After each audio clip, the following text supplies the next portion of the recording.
is in snow, or the color white is on paper. But when you're born, no one is really the color white. You're kind of like a pinkish color, right? So they said he was red all over. He had no hue. He had no melanin, right? In other words, they had to describe the firstborn because he didn't look like his parents. His parents had hue. They had melanin. They were basically that black tone, okay? So they had to describe him because he did not look like his parents. So he was hairy and red all over. So they called him Esau, right? So now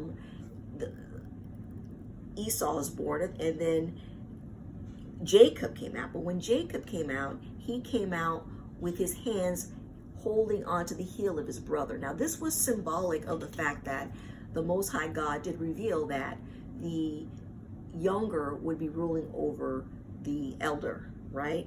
And also he'd be the one receiving the blessing, right?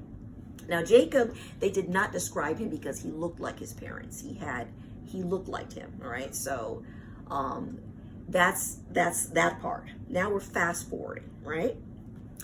So now Jacob and Esau are at the age where they are to receive their blessings, okay? So now again, as we recalled, God revealed to Rebekah and Rebekah only that Jacob would be the one receiving the blessing. He was the one that would be the blessed nation.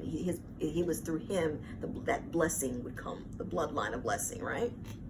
And he would be the one serving. He would be the one ruling over his older brother, right? Esau.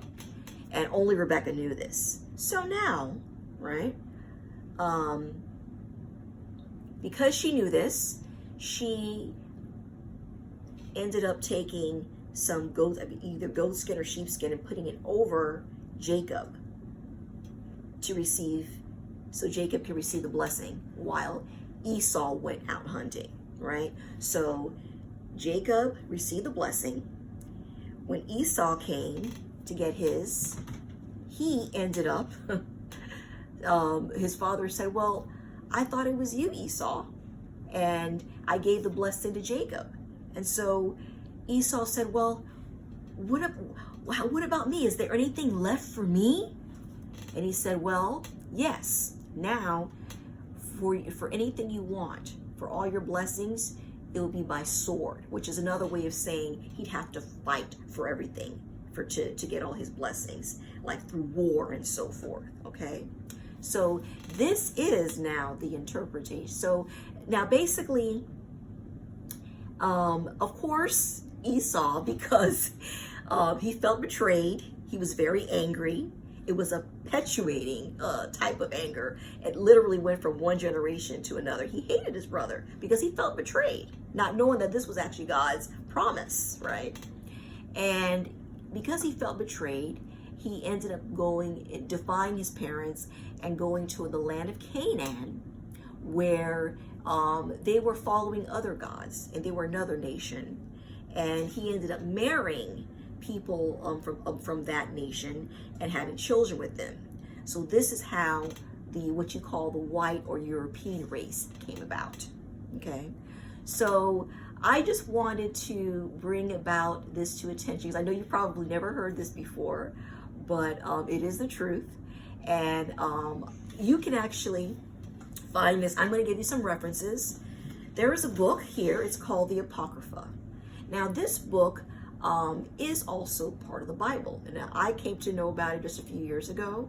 And the Bible, when you read the Bible, you'll sometimes be a little confused because you feel like there's missing pieces. But once you start to read this book, it really puts everything together. For example, in the book of Genesis, you'll find that it's more of an overview. But when you read the book of Jasher, which is in this book, it gives you detailed information about creation, Adam and Eve, a lot of the missing pieces. So for everything that I just went over, you'll find in this book, in Second Esdras, chapter 6, 8 through 9. You'll also find it in the Bible that we know of. I usually like to go to the King James Version Bible. Genesis chapter 25, the whole chapter. Genesis chapter 27, the whole chapter. And Romans chapter 9, verses 9 through 13. So I know that some truths, like the Bible says that the Bible is offensive. God says, it is. It's offensive, and it can cut like a knife, but it is the truth. So this is Truth to the Wise. I hope you learned something for today, and I hope to see you next time. Have a great day.